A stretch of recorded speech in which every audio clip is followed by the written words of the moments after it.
ऐसे वीडियो देखने के लिए लाइक का बटन दबाएं और सब्सक्राइब करें।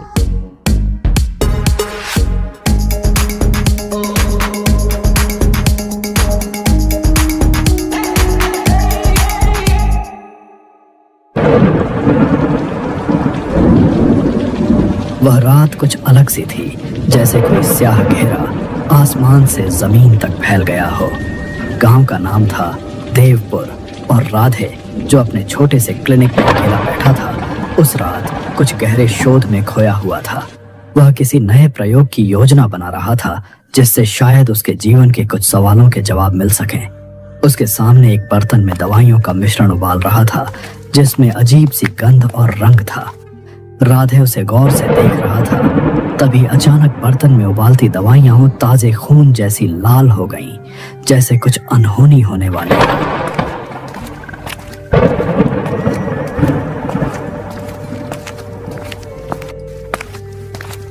वह डर के बावजूद उस मिश्रण को देखता रहा, जैसे उसकी आंखों से कुछ छुपा हुआ राज सामने आ रहा हो।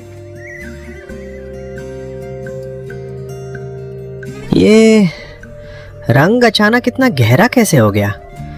ये तो बिल्कुल खून जैसा लग रहा है। ऐसा होना नहीं चाहिए था। कहीं मुझसे माप में गलती तो नहीं हो गई, या कोई तत्व ज़्यादा पड़ गया? नहीं, मैंने हर स्टेप ध्यान से किया था। फिर ये बदलाव क्यों? लगता है फिर से चूक हो गई। इतना करीब आकर भी हर बार वही नतीजा। शायद मैं अभी भी इस प्रयोग को सही तरह से समझ नहीं पाया। तभी ऐसा एहसास हुआ जैसे कोई उसके आसपास हो, लेकिन वह उसे देख नहीं पा रहा था, और उस एहसास ने उसके दिल में एक अजीब सी हलचल पैदा कर दी थी।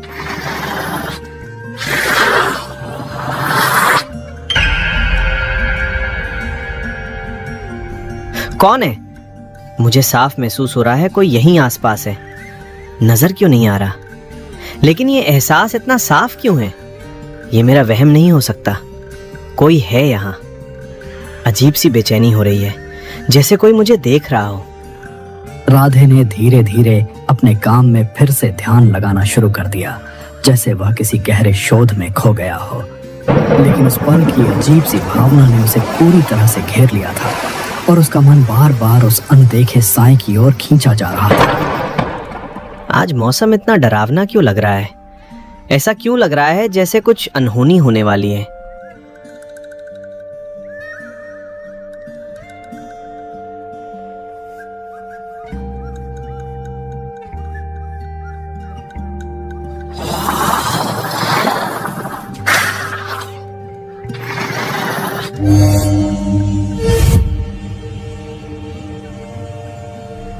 कौन है वहां? कौन था अभी यहाँ? मैंने साफ महसूस किया था कोई यहीं था। पास जाकर देखता हूं।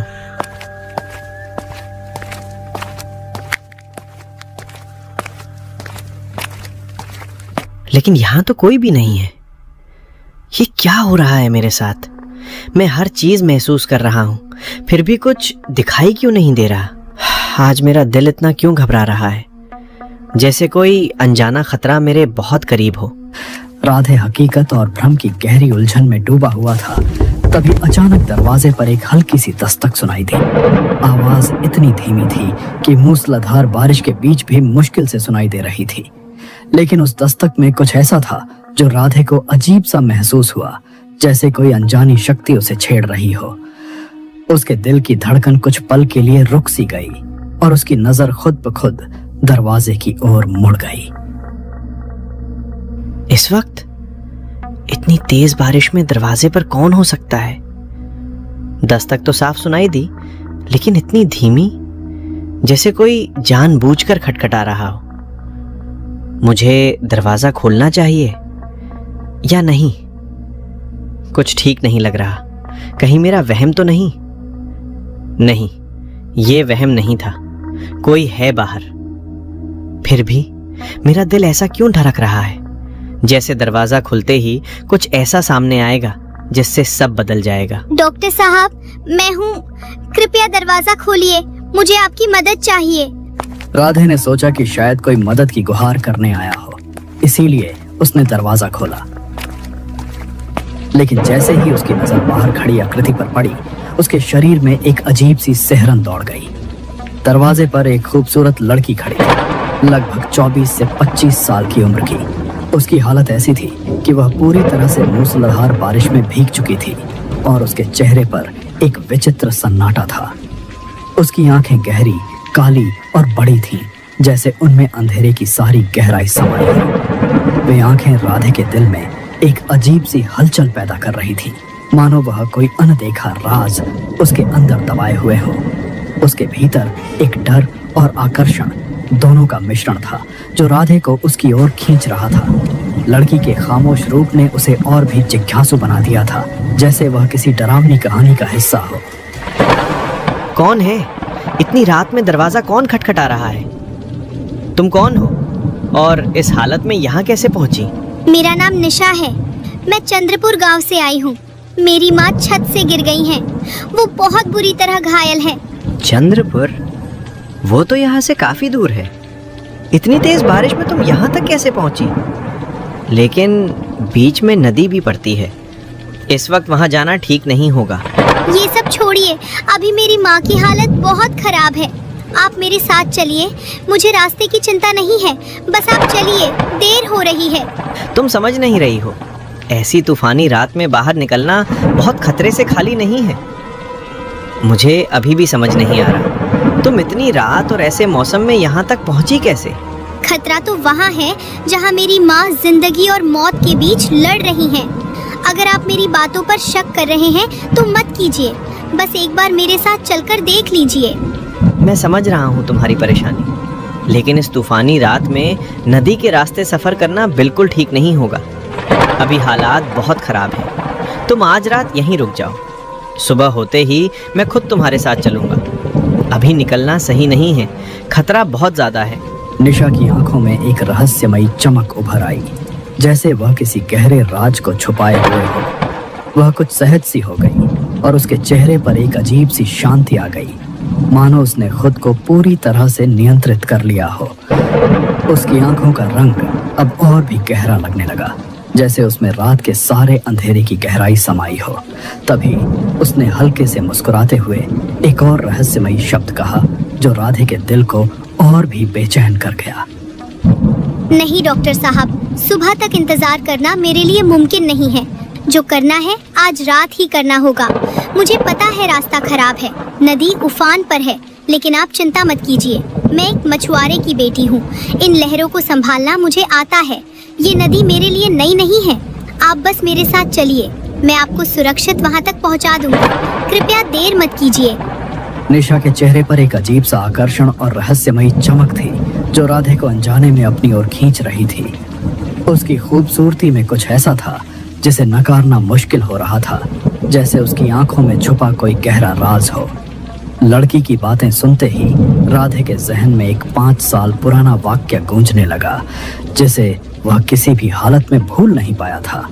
उस वाक्य में कुछ ऐसा था जो अब फिर से उसे परेशान करने लगा। निशा की बातों में कुछ ऐसा था जो राधे को अजीब सा महसूस करा रहा था। उसकी आवाज में जैसे कोई खिंचाव था जो उसे खुद से बेखबर कर रहा था। उसकी आंखों में एक रहस्यमयी चमक थी जो राधे को अपनी ओर खींच रही थी।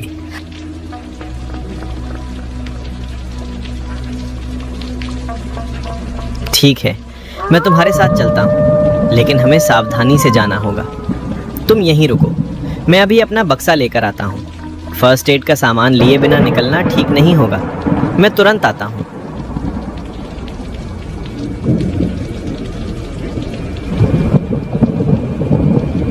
राधे खामोशी से निशा के पीछे चल रहा था और गांव का रास्ता कीचड़ और पत्थरों से भरा हुआ था। निशा के पायल की आवाज जैसे राधे को एक अजीब सा सुकून दे रही थी, मगर तभी अचानक एक जोरदार कड़क के साथ बिजली गिरी और पूरा दृश्य सफेद और भयानक रोशनी से नहा गया। बारिश बहुत तेज है, तुम मेरे साथ रहो। ऐसे भीगना ठीक नहीं, वरना हालत और बिगड़ सकती है। रास्ता आसान नहीं है, ठंड भी लग सकती है और ये सफ़र लंबा भी है। आप मेरी चिंता मत कीजिए, मुझे आदत है। मैं ऐसे मौसम में पहले भी चल चुकी हूँ। मुझे कुछ नहीं होगा डॉक्टर साहब, आप बस चलते रहिए। तुम अजीब बातें कर रही हो। ऐसा लग रहा है जैसे तुम्हें किसी चीज का डर ही नहीं, जैसे सब पहले से जानती हो। मुझे रास्ते की पूरी पहचान है। डर अब बाकी नहीं रहा। मुझे तो बस थोड़ी ही देर में एक अजीब सी शांति मिलने वाली है, जिसके बाद सब खत्म हो जाएगा। आप बस मेरे साथ चलते रहिए, बाकी सब अपने आप हो जाएगा। आपको कुछ करने की जरूरत नहीं पड़ेगी। इसकी बातें कुछ अजीब सी हैं, समझ नहीं आ रहा क्यों, लेकिन कुछ तो ठीक नहीं लग रहा। मैं चाहकर भी इस पर शक नहीं कर पा रहा, फिर भी दिल बार बार कह रहा है कि सावधान रहना चाहिए। आखिर मैं इसके साथ क्यों चला जा रहा हूँ? राधे जैसे जैसे आगे बढ़ रहा था, उसका मन और भी ज्यादा बेचैन हो रहा था। चलते चलते अचानक उसे ऐसा महसूस हुआ कि जैसे उन दोनों के अलावा कोई तीसरा भी उनके साथ चल रहा हो। कदमों की आवाज उसे सुनाई दे रही थी, जो उनके कदमों से मेल नहीं खा रही थी।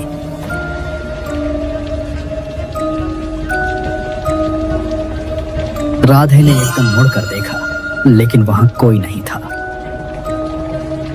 तभी झाड़ियों के पीछे से एक काला साया उसे जाता हुआ दिखाई दिया। राधे रुककर सावधानी से पीछे मुड़ा और उसे देखने की कोशिश की, लेकिन वह साया जैसे ही आगे बढ़ा गायब हो गया। उसका दिल धड़कते हुए महसूस कर रहा था, जैसे उस साये में कोई अजनबी ताकत छिपी हो, जो उसे हर कदम पर अपनी ओर खींच रही हो। रुको, वो कौन है वहां? मैंने अभी साफ साफ कुछ हिलता हुआ देखा है। क्या हुआ डॉक्टर साहब? आप अचानक क्यों रुक गए? आप इतने घबराए हुए क्यों लग रहे हैं? तुम्हें दिखाई नहीं दे रहा? वहां झाड़ियों के पास कोई खड़ा है, जैसे हमें देख रहा हो। आप किसके बारे में बात कर रहे हैं? मुझे तो वहाँ कुछ भी नहीं दिख रहा। वहाँ तो बस अंधेरा ही है। निशा, ध्यान से देखो, वो सामने पेड़ के पास ही तो है, एक काली परछाई जैसी। वही खड़ा है और हमें ही घूर रहा है। उसकी आंखें भी जैसे चमक रही हैं। डॉक्टर साहब, आप कैसी बातें कर रहे हैं? वहाँ कोई नहीं है। शायद आपको वहम हो रहा है। इस मौसम में ऐसा लगना आम बात है। आप इन बातों में मत उलझिए। बारिश और तेज होती जा रही है। नहीं, मैंने साफ देखा है, कोई तो है वहाँ। ये सब ठीक नहीं लग रहा, जैसे कोई हमारा पीछा कर रहा हो। हमें जल्दी निकलना होगा, देर करना सही नहीं है। चलिए, हमें अपनी मंजिल तक जल्द से जल्द पहुंचना है। समय हमारे हाथ से निकल रहा है। मंजिल? कौन सी मंजिल? तुम्हारी बातें और भी अजीब होती जा रही हो। कुछ छुपा रही हो क्या? मेरा मतलब, मेरी माँ बहुत गंभीर हालत में है। वो मेरा इंतजार कर रही होंगी। हमें देर नहीं करनी चाहिए, हर पल कीमती है। पता नहीं क्यों, लेकिन मुझे ये सब बिल्कुल ठीक नहीं लग रहा, जैसे कुछ गलत होने वाला हो। शायद ये मेरे मन का वहम ही था, वहाँ सच में कोई नहीं था। पता नहीं आज मुझे क्या हो गया है, हर चीज़ अजीब सी लग रही है। ये रात इतनी डरावनी क्यों लग रही है? जैसे कुछ ठीक नहीं है। मैं बेवजह ही डर रहा हूँ, या फिर सच में कुछ गड़बड़ है। राधे ने एक बार फिर उस काले साये की ओर देखा, फिर निशा के पीछे चलते हुए वह आगे बढ़ने लगा। जैसे ही वह थोड़ा और दूर गया, वह साया पूरी तरह से गायब हो गया, मानो वह कभी था ही नहीं। राधे का मन अब भी बेचैन था, लेकिन वह खुद को समझाने की कोशिश कर रहा था कि ये सब सिर्फ उसका भ्रम था। रास्ता अब भी वही था, पर कुछ तो बदल गया था, जैसे अंधेरा अब उसकी तरफ और भी करीब आ रहा हो। थोड़ी देर बाद दोनों नदी के किनारे पहुंच गए। यह नदी कालिंदी के नाम से जानी जाती थी और उसकी धाराएं एक काले सांप की तरह बल खाती हुई बह रही थी। नदी की गहरी और रहस्यमयी धारा जैसे कुछ छिपाए हुए राज को अपने में समेटे हुए थी। निशा ने राधे की तरफ देखा। उसकी आंखों में एक अजीब सी चमक थी, जैसे उसका कोई गहरा मकसद अब पूरा हो गया हो। डॉक्टर साहब, जल्दी कीजिए, नाव में बैठिए। तूफान और भी तेज होता जा रहा है। यहाँ रुकना अब सुरक्षित नहीं है। समय बिल्कुल नहीं है, हमें अभी निकलना होगा।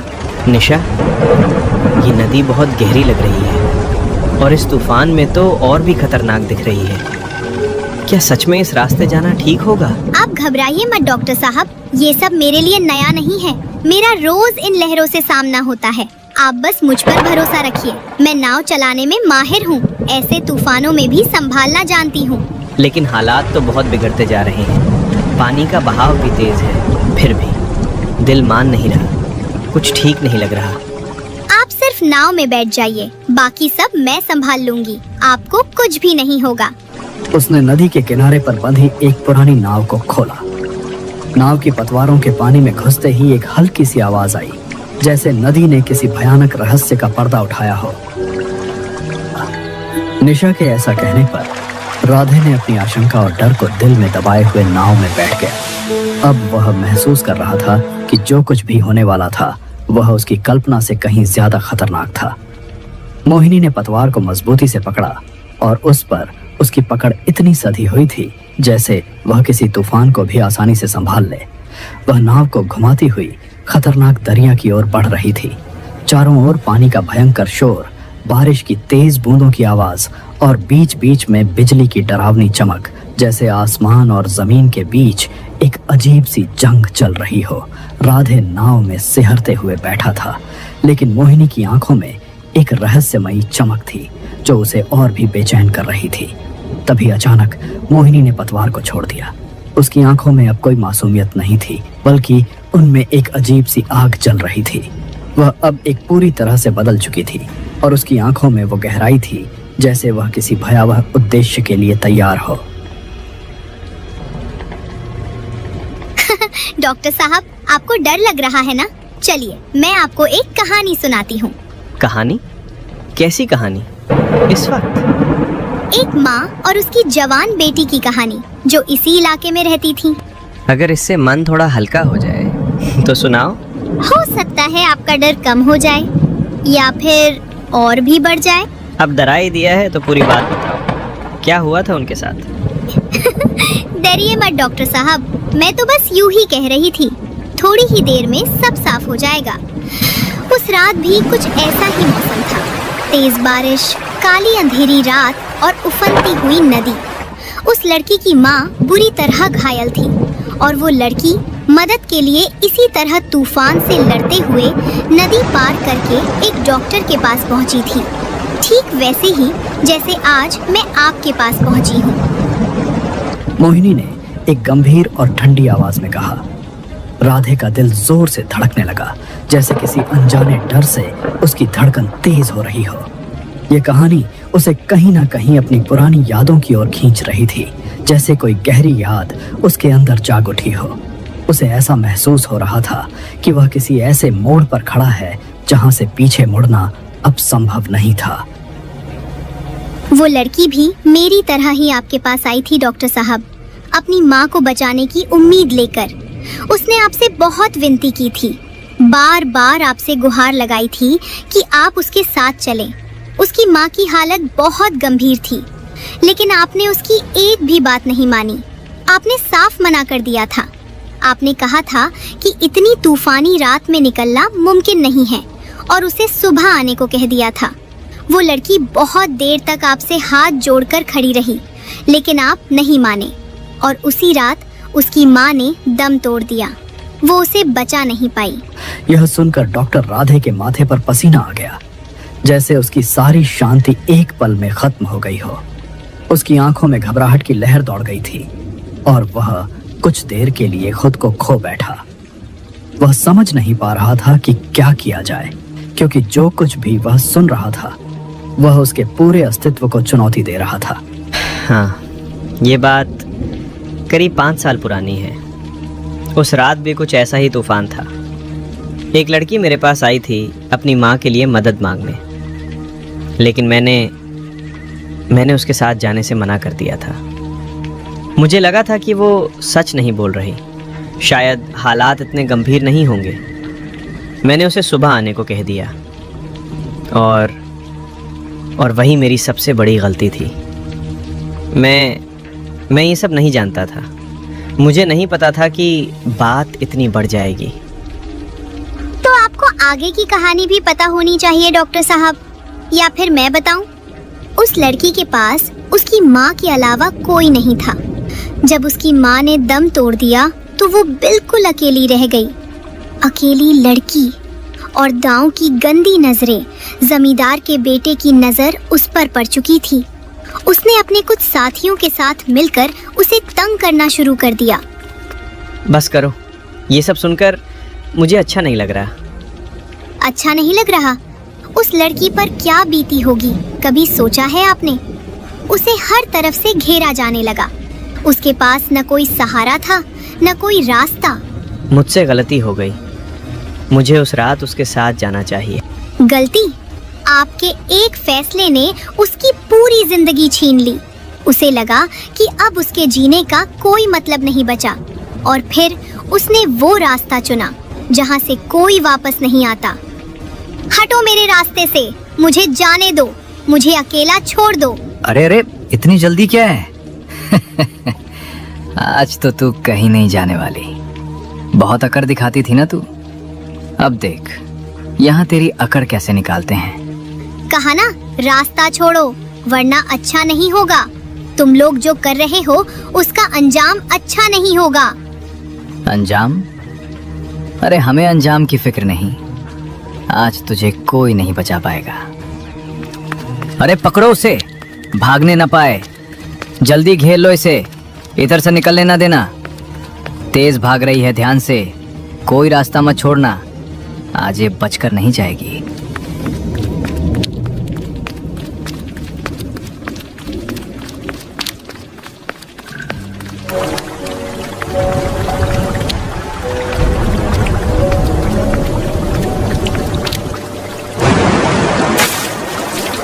निशा का चेहरा उदासी और नफरत से भर गया था, जैसे कोई गहरी तकलीफ उसकी आत्मा को चीर रही हो।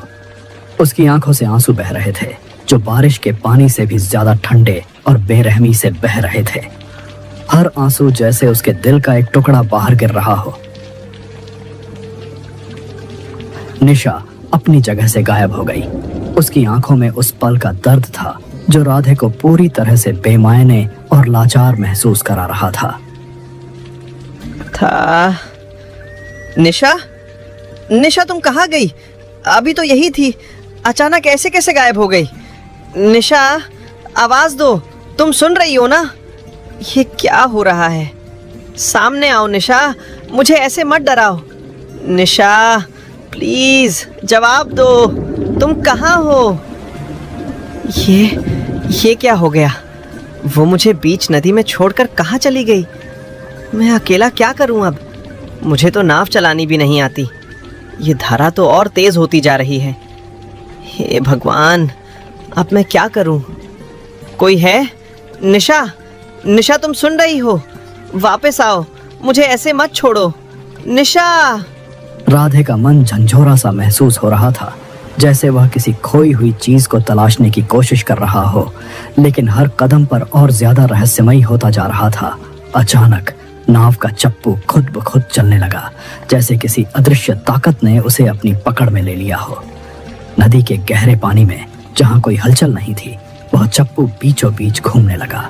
राधे का दिल जोर से धड़कने लगा और उसे ऐसा महसूस हुआ जैसे वह किसी भयानक ताकत के घेरे में फंस चुका हो। ये क्या हो रहा है? चप्पू अपने आप कैसे चल रहा है? यहाँ कोई है भी नहीं, फिर ये सब? जैसे ही नाव आगे बढ़ी, चारों ओर से कई परछाइयां घेरने लगीं, जो तेजी से उसकी ओर बढ़ रही थीं। ये परछाइयां न केवल अंधेरे में खोई हुई थीं, बल्कि उनमें एक रहस्यमय शक्ति भी थी जो राधे को घेर रही थी।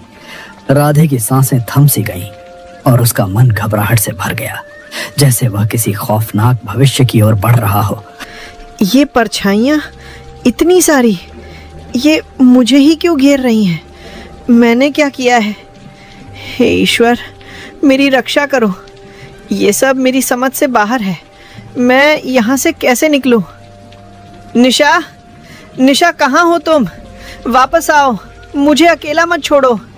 कोई तो है जो ये सब कर रहा है। सामने आओ, छुपकर क्यों डराते हो?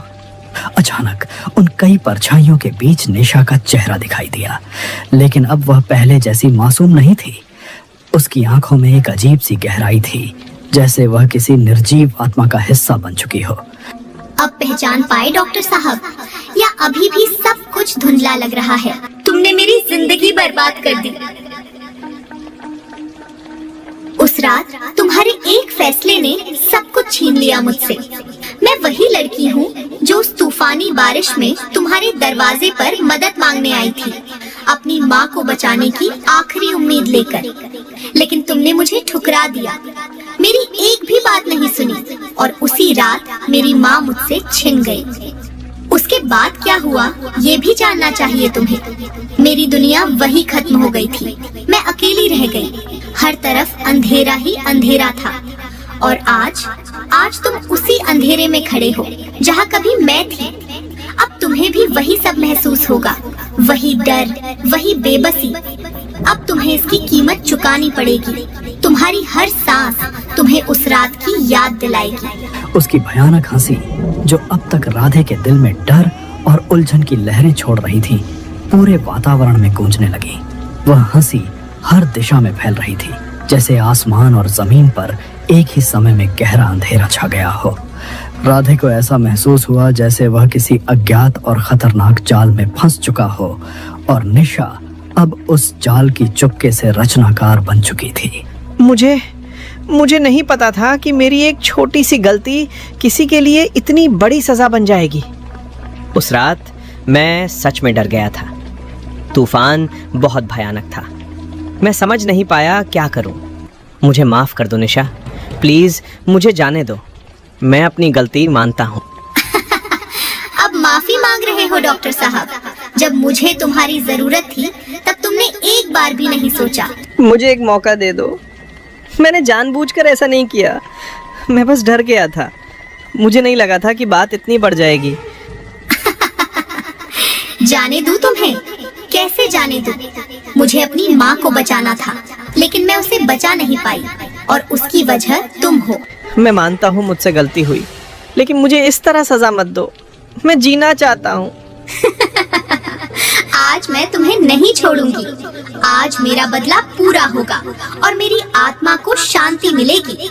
तुम्हें भी वही दर्द सहना पड़ेगा जो मैंने और मेरी माँ ने सहा था। देखो चारों तरफ, ये तूफानी रात, ये गहरा दरिया, यही तुम्हारी आखिरी मंजिल है डॉक्टर साहब। तुम यही डूबोगे। निशा की असलियत को समझकर राधे की सांस जैसे रुक सी गई। उसके दिल में एक सन्नाटा फैल गया और वह ठहर सा गया। उसे ऐसा लगा जैसे उसकी पूरी दुनिया अचानक पलट गई हो और वह किसी अजीब सी उलझन में फंस गया हो।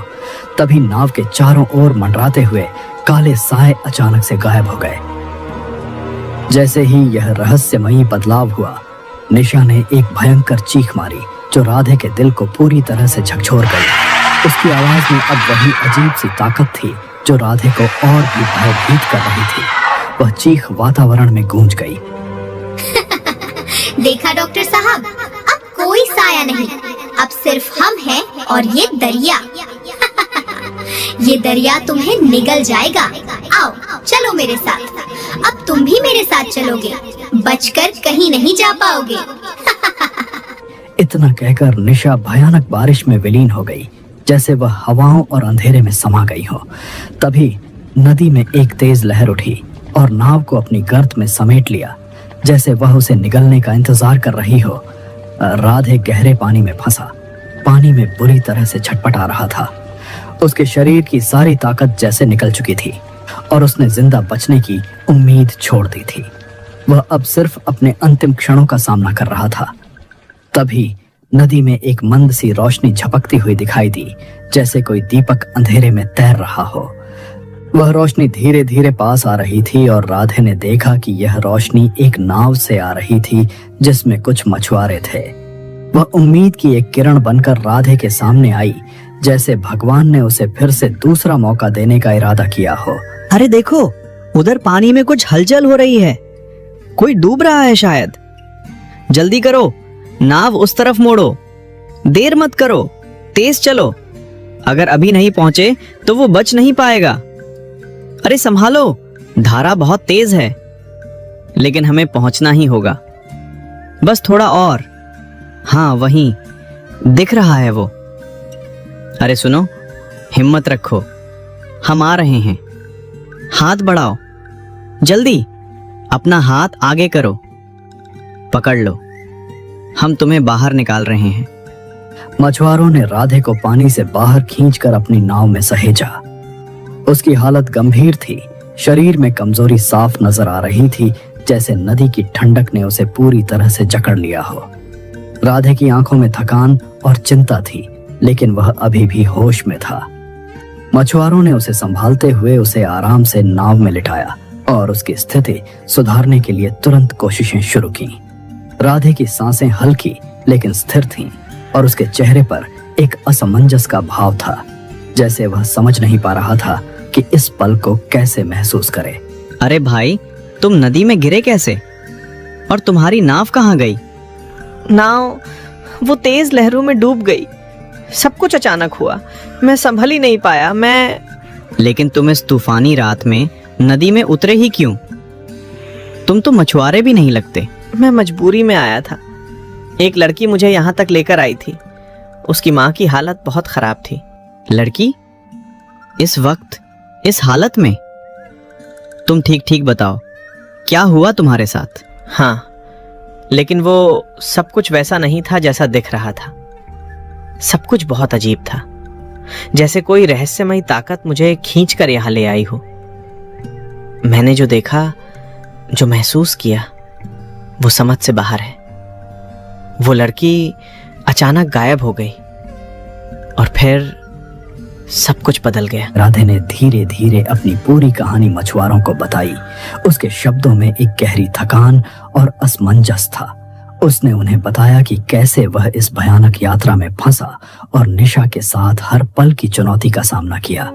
उसके चेहरे पर डर और उलझन साफ झलक रही थी, जैसे वह हर एक पल के बारे में सोचते हुए बयां कर रहा हो। अब समझ आया, तुम उसी निशा के जाल में फंस गए थे और तुम वही डॉक्टर हो जिसकी वजह से उसकी माँ की मौत हुई और फिर उसकी जिंदगी भी खत्म हो गई। वो कोई साधारण लड़की नहीं है, अब वो एक छलावा बन चुकी है, एक भटकी हुई आत्मा। कहते हैं ऐसी ही तूफानी और काली रातों में वो दिखाई देती है, लोगों को अपने साथ ले जाती है और फिर इस नदी के बीचों बीच उन्हें डुबो देती है। कोई वापस नहीं आता। वो खास तौर पर तुम्हारे जैसे लोगों को ढूंढती है, डॉक्टरों को, क्योंकि उसके दिल में बदले की आग अब भी जल रही है। उसकी माँ की मौत और उसके बाद जो उसके साथ हुआ, उसी दर्द ने उसे ये रूप दे दिया। पता नहीं कब उसे शांति मिलेगी या फिर वो यूं ही भटकती रहेगी हर तूफानी रात में।